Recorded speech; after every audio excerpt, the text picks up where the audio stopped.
Hey everyone, I'm super excited to launch a new series. We're going to interview Sean Buckles from Building 3 Coffee Roasters, and we're going to learn about his business and his mission behind his business from the coffee bean, the farm in Guatemala, all the way through to the end when it gets to us.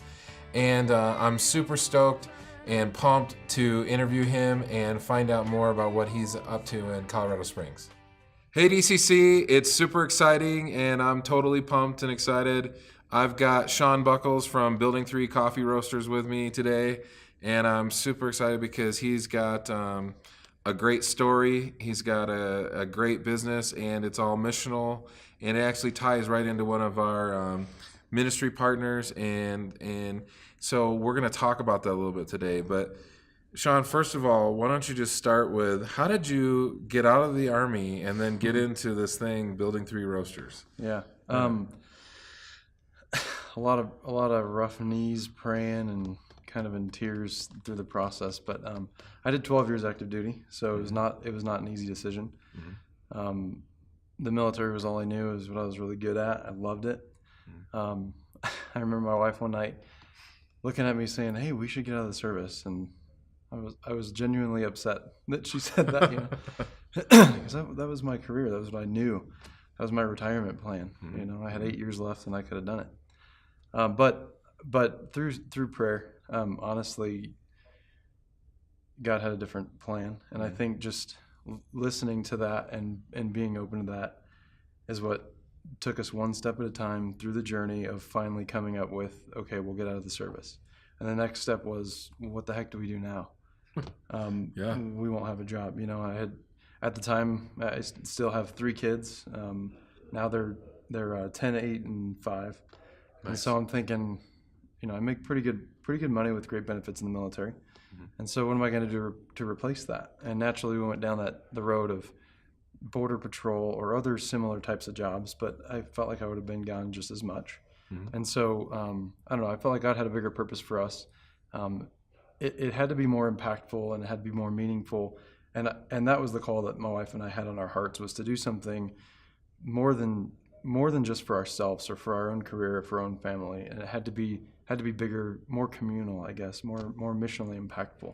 And I had no idea what that looked like at first. Right. Little did I know God would take us through this journey of coffee to do that in our lives. Yeah, how does that? My mind. How does that happen? I mean, so you were looking for stuff and you're trying to figure that out. Then how did you land on coffee? Yeah, I had seen a video on.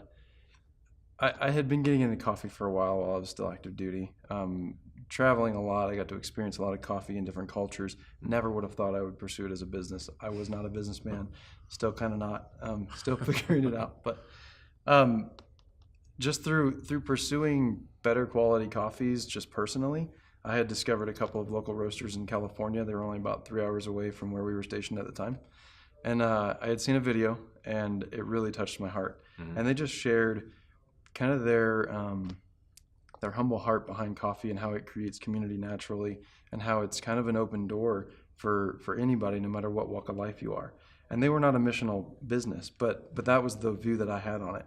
Yeah. And I got to see, that was my first exposure that as a coffee roaster, you could reach into the lives of coffee producers and coffee growers, which was a whole new thing I had never considered. I just thought, okay, cool, coffee shop, people will come through the door and we can share Jesus or something. I don't know. And, I didn't want to make that our main thing, but we just wanted to be impactful through a business. I had discovered local small batch roasting coffee and realized how much connection you could get from farmer all the way to the final product that we get to serve to the customer. Yeah. So what's like your first step? So you kind of make the decision, hey, you tell your wife, like, I think it's going to be coffee and stuff, but then how does that all get translated into, like, what was your first step into Building 3? Man, another night of tears, I think. Up at 3 a.m. wondering, what the heck am I doing? I don't know if this is going to work. God, just tell me what you want to do. And I've never heard the audible voice of God, but I felt like he was telling me, just make a decision. Just do it. Do something. Just make a choice. And I felt such peace with that. And that stuck with me ever since. And so that night I wrote down a list of about 20 things that I just did not know how to do. One of them was run a business. One of them was roast coffee. Didn't have a clue what a roaster really even looked like or how to find one. I had been roasting on a popcorn popper, just burning beans. So for me, it was all foreign. It was all new. And literally it was about a list of about 20 things that I really didn't know how to do that I thought I needed to know. And it was funny. The next week, God started crushing the things off that list. I mean, it was wild, the connections that he had brought into our lives. And it wasn't through my pursuit. It was just through him. It was me watching God do something through our little bit of faith that we kind of applied, and him just starting to show up and making it happen. It was amazing. So I had discovered that the military, when you transition out of the military, they make you go through this training, transition assistance training or whatever. And they had a small business class. So I asked my unit if I could go to the small business class. They said yes. They actually paid for me to go. So that was one of the things on the list. So I'm going through a business class. While I was there, it was about 5 hours away from where I was stationed in Arizona. I had discovered a small roaster there. Went and visited him. Noted that he had a used roaster in the corner, kind of beat up, He hadn't been using it for a few years. That ends up becoming my roaster. So through this one journey, I met several people that all these connections started happening.